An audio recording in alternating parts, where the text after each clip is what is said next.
Estamos de volta com o ator, diretor, roteirista, cordelista, clown, educador Sebastião Formiga, numa entrevista descontraída contando um pouco da sua trajetória, da sua vida profissional tão consolidada. Cordelista, como foi que surgiu isso? Veja, o cordel sempre esteve muito presente na minha vida, ainda lá no mato, lá no sítio. O acesso à cultura que a gente tinha não era circo, não era nada. Primeiro o acesso foi ao cordel. Meu tio chegou do Rio de Janeiro na década de 70, eu tinha o quê? 5 anos quando ele veio embora do Rio de Janeiro. Então todo sábado ele comprava um pacote de livretos de cordel e a filha dele, Fátima, a mais velha, ela lia cantando os cordéis no clarão da lua. Então a gente sentava ali e a gente... Era a nossa contemplação, era a nossa festa. Um passatempo naquele momento. Um passatempo gigantesco, assim, descobrir o mundo. Era o coco verde e melancia, Juvenal Dragão, o pavão misterioso. Então aqueles ficavam tão fortes que a gente não sabia ler, era criança, mas a gente decorava pela forma que ela cantava. Ficava muito forte. Como é que é? Acho que eu ainda lembro, assim. Residia na Turquia um viúvo capitalista, pai de 2 filhos, solteiro, o mais velho era João Batista. Então o filho mais novo chamava-se Evangelista. Que bacana. E aí segue, né, contando a história do pavão misterioso, que é a mocinha que uma vez por ano ela aparecia na janela para a multidão contemplar, né? E aí o plebeu brasileiro construiu o pavão para viajar para a Europa, na Grécia, para ver a mocinha. Então a arte já existia ali na sua vida desde sempre, só Desde se consolidou na sua trajetória de vida e do cordel a estreia no maior espetáculo do Brasil e do mundo, que é a Paixão de Cristo. Então como foi essa estreia na Nova Jerusalém? Foi um momento muito mágico, muito especial. Eu já tinha feito aqui umas 10 Paixões de Cristo aqui em João Pessoa, como apóstolo, já fiz Cristo 4 vezes aqui em João Pessoa. E ser chamado para fazer Nova Jerusalém assim, acho que é uma coroação aos meus 60 anos, porque é um espetáculo grandiosíssimo. A gente fala aqui do tamanho, da dimensão, mas quando você vai viver lá, vivenciar, é outra realidade, é realmente gigantesco. São 800 pessoas trabalhando envolvidas ali diariamente com todo aquele processo. É uma multidão que chega... Isso, todo mundo, então aquele elenco gigantesco de cento e tantos atores, vivenciando aqueles personagens ali com tanta força, tanta voz, tanto vigor, uns há tantos anos, tem ator lá que tem mais de 20 anos vivenciando aqueles personagens. Então eu chegar assim, tem uma lacuna, o personagem Nicodemos e o profeta Moisés, que faz a grande abertura do espetáculo, a anunciação é Moisés e Elias que faz. Então já me chegou nesse lugar, é lá em cima, é como se ele falasse do céu, então já é uma coisa assim, de um glamour, de um prazer de fazer, maravilhoso, onde você vê o público, a multidão pela primeira vez lá de cima. Então é algo divino, é algo gigantesco. Eu agradeço todo dia a Deus. Um presente.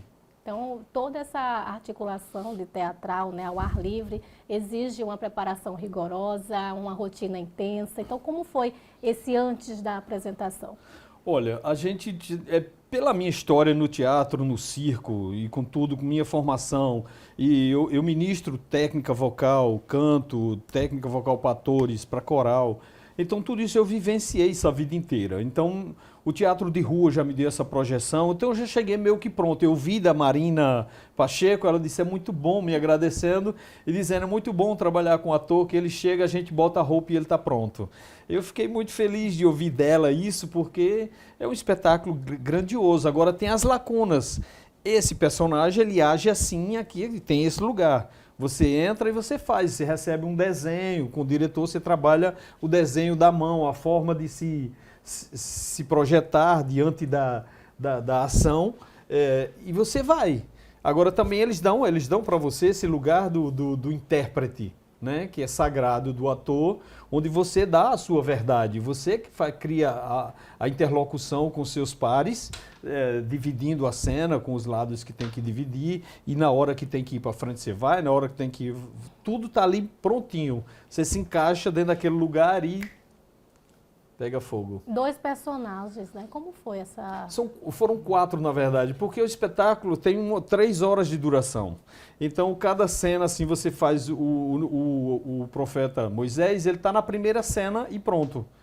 Então, aí eu volto, aí eu entro de Nicodemos no Sinédrio, depois eu faço o homem da corte no Palácio de Herodes, depois faço um transeunte lá na cena de Judas, onde todo o elenco também faz essa mise-en-scène, né? Onde a multidão passa de pessoas passando, criando aquela ilusão de transeuntes.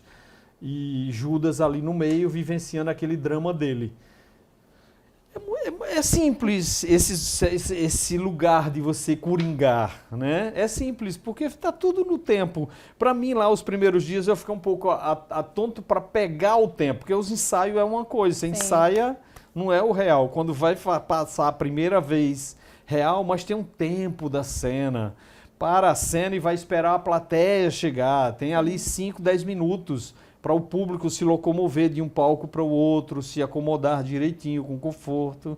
Então, tudo isso dá o tempo do ator se preparar lá atrás e ficar tranquilo, porque tudo dá tempo. Que bacana, parabéns, viu? Muito obrigado. Deve ter sido lindo, eu não assisti, mas eu Foi maravilhoso. imagino que é um espetáculo esperado por muitas pessoas que ainda não acompanhou. Além disso, você também criou a Formiga Filmes, né, que já produziu obras como Querida Baiomi, A Brasiliana e também Caminho de Cedro.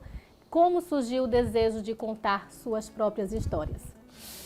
Uma inquietação que nasce desde o momento do ator iniciante. Como eu falei, a gente faz tudo aqui. Quando você está montando um espetáculo, você tem um texto, você tem um diretor, mas você faz o figurino, você faz o adereço, você tem que carregar aqueles objetos, você tem que levar, você tem que fazer tudo. Então isso nasceu muito forte comigo. Quando eu era pequeno, lá no sítio, meus primeiros anos de escola, eu ia para o quadro desenhar que a professora não sabia. Então eu ia lá fazer os desenhos, subia numa cadeira para fazer o desenho que a professora não conseguia fazer. E eu fazia com maior facilidade, eu ensinava meus irmãos a fazer os desenhos dos meus irmãos também. Então isso me deu essa facilidade. Tinha toda aquela brincadeira de criança no mato, que era criar a cidade, reproduzir a cidade dentro do mato.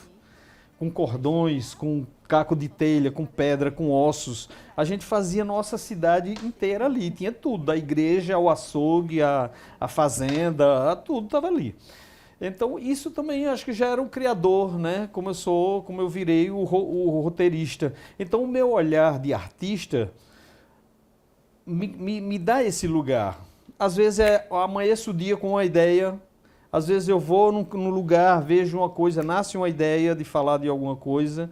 Eu participo de uma feira literária, eu saio com a ideia de montar algum filme. Eu participo de uma discussão, vejo as questões de saúde mental, saúde pública, vejo questões das linhas sociais representativas. A gente já bota, eu tenho acho que 16 roteiros de curtas e 4 de longas. Eu consegui fazer 3, né? Já rodamos 3, O Caminho de Cedro, Brasiliana e Querida Baiomi. E tem todos esses outros aí esperando apoio, um edital que a gente possa voltar a trabalhar e rodar novos filmes. Muito bacana, viu, Sebastião? Pela qualidade técnica, acredito sim, e vamos assistir e acompanhar esses outros materiais. Mas a Baiomi, ela emociona pela força poética e histórica. Então, qual foi o impacto desse curta na sua carreira? Foi um impacto grande, assim, porque eu tinha o sonho de fazer meu primeiro filme. Então eu tirei do bolso, eu investi, contei com os amigos, o elenco fez na brodagem, pedi apoio nas prefeituras onde a gente rodou e eu obtive esse apoio de alojamento e alimentação, e o resto eu tirei do bolso. Fiz o primeiro filme, assim, eu voltei para o meu quintal. Querida Baiomi mostra o dia a dia de um homem preto que monta seu carro cheio de livros e sai de cidade em cidade montando uma feira livre, convida as atrações artísticas da região para fazer aquela grande festa no centro da cidade. Então isso me volta ao meu quintal, quando eu era criança, que vi a primeira vez a expressão artística do cordel, está lá no filme, tem um cordel, os pontões de Pombal, quando o garoto de 5 anos ia na cidade. Uma vez, na festa do Rosário, chegava lá, estava aquele grupo de homens pretos dançando os pontões com aquela varinha mágica, cheia de fita, todos coloridos. Era muito mágico aquilo para a gente. E assim, eu quis botar no início do filme logo essa primeira impressão da minha primeira visão cultural de menino, daqueles pontões. E aí é isso, traz outras apresentações, o Brasil Caboclo, o José Cabral de Melo Neto, a Arli Arnaud, que é uma atriz incrível, com o Márcio de Paula, fizeram um trabalho belíssimo em Abaiomi, Marcos de Aurélio, que é um cordelista. Então chamei amigos, levei os livros, levei cordel, fiz o grande varal na feira, montei uma feira lindíssima com cordéis e com livros que tem a ver com o momento. Então é esse o impacto, assim, eu pude realizar o meu desabrochar, minha verdade dentro da cultura popular, que é daí que eu venho, é desse lugar que eu nasci, né? Como pensador, como criador, e nada pode desassociar isso. Mesmo tendo vivenciado momentos líricos, como cantando óperas, cantando um coro lírico da Orquestra Sinfônica, pude beber também nessa fonte belíssima, mas nada me tira desse lugar do popular, que é incrível. E o Abaiomi, como foi isso? Surgiu essa palavra? A querida Abaiomi é como se a gente escrevesse uma carta. Abaiomi é um nome em Yorubá que quer dizer encontro precioso. Ah, que legal. Nos porões dos navios negreiros, o Castro Alves fala disso, as mães faziam os bonecos de palha e de tecidos, amarrando, fazendo os bonequinhos para as crianças brincarem, entretenimento dentro dessa viagem fatídica do navio da África para cá. Então, a Abaiomi foi criada na década de 78 para cá por uma professora do Piauí e denominou o nome de Abaiomi, porque é um nome do dialeto africano iorubá. Então eu fiz o jogo das duas coisas, botei querida Abaiomi como encontro precioso, e esse encontro precioso é justamente essa construção do todo, né? Como se escrevesse uma carta, querida Abaiomi escreve uma carta dizendo como está hoje, dos porões dos navios negreiros até hoje, como estamos. Então no filme a gente traça um perfil de um homem preto. Tem a professora contadora de história, Rosana Leão, ela é negra também. Então tem a metáfora da contação da história e a evolução do povo preto dentro da cultura, no que ele acredita, como o Francisco, que é o protagonista, o Márcio de Paula, ele fala disso, acreditar na literatura e que a internet não vai acabar com a literatura. Nós estamos no caminho certo, nada vai acabar isso, porque é o que nos constrói, é o que ele acredita. Um homem literário, um homem com pensamentos grandiosos de vanguarda. E você conseguiu reunir tudo isso dentro Tudo isso dentro desse filme. Muito bacana. Então, você sente que está vivendo o seu melhor momento artístico e por quê? A gente nunca sabe se é o melhor, mas está sendo delicioso, assim, porque vem com a maturidade, a gente e o conhecimento nos garante a certeza de estarmos no lugar certo. Quando a gente está correto, quando a gente está no lugar certo, quando a gente não está também, a gente sabe. Então é muito bom navegar, dialogar de igual para igual com os pares, com as pessoas que pensam como você, ouvir uma crítica, criticar, dialogar, analisar um filme, analisar as artes, os múltiplos veios da arte, né? Os gêneros literários, as dramaturgias, a farsa, a comédia de costumes, o stand-up, o circo tradicional, o clown, o que é lírico, o que é, sabe, todo esse universo é muito bom quando você tem propriedade de ouvir, dialogar, construir com alguém. Parece que a gente vai ficando também mais isolado de uma sociedade que não quis aprender isso, que não quer discutir isso, que quer o mais fácil, o fanfarrão da internet, o aqui e agora do WhatsApp, dos blogs, aquela coisa fácil, rápida e descartável.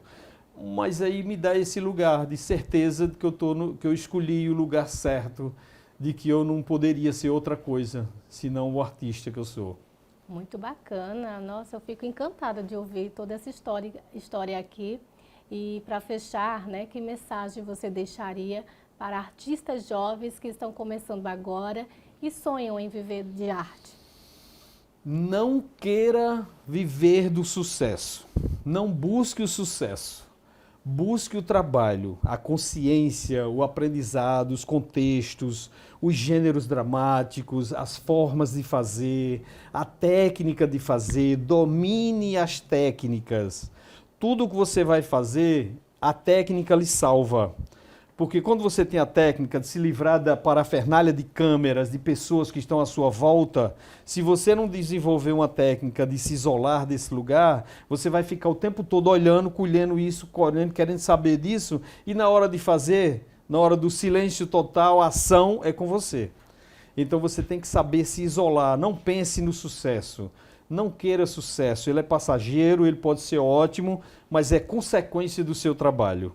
E estude, busque grandes mestres, busque grandes formações, porque é o que vai lhe garantir no caminho. Que bacana, estou arrepiada, viu? Que dica maravilhosa. Nós agradecemos imensamente a sua participação aqui no Observatório Cultural. Toda a equipe está aqui em êxtase com tanta informação, com tanto aprendizado. Muito obrigada, Sebastião Formiga. Eu que agradeço a generosidade de vocês, agradeço a essa TV Assembleia. Há tantos anos eu fiquei tão feliz, eu sou testemunho de quando nasceu a TV Assembleia, né, aqui em João Pessoa, na Paraíba. Eu digo, olha, mais um veículo, que bom, estou chegando aqui pela primeira vez. Estou muito honrado e grato, muito obrigado a todos vocês. Encontrei amigos aqui, né? Tem pessoas das câmaras que eu já encontrei em outros programas, em outras TVs. Então é sempre muito bom encontrar as pessoas que fazem a nossa arte, a TV está junto, né? Há tantos anos. Muito obrigada mais uma vez. E o Observatório Cultural termina aqui. Obrigada a você que nos acompanha na TV, no nosso canal 8.2 e também na internet e em todas as redes sociais. Um abraço e até o nosso próximo encontro.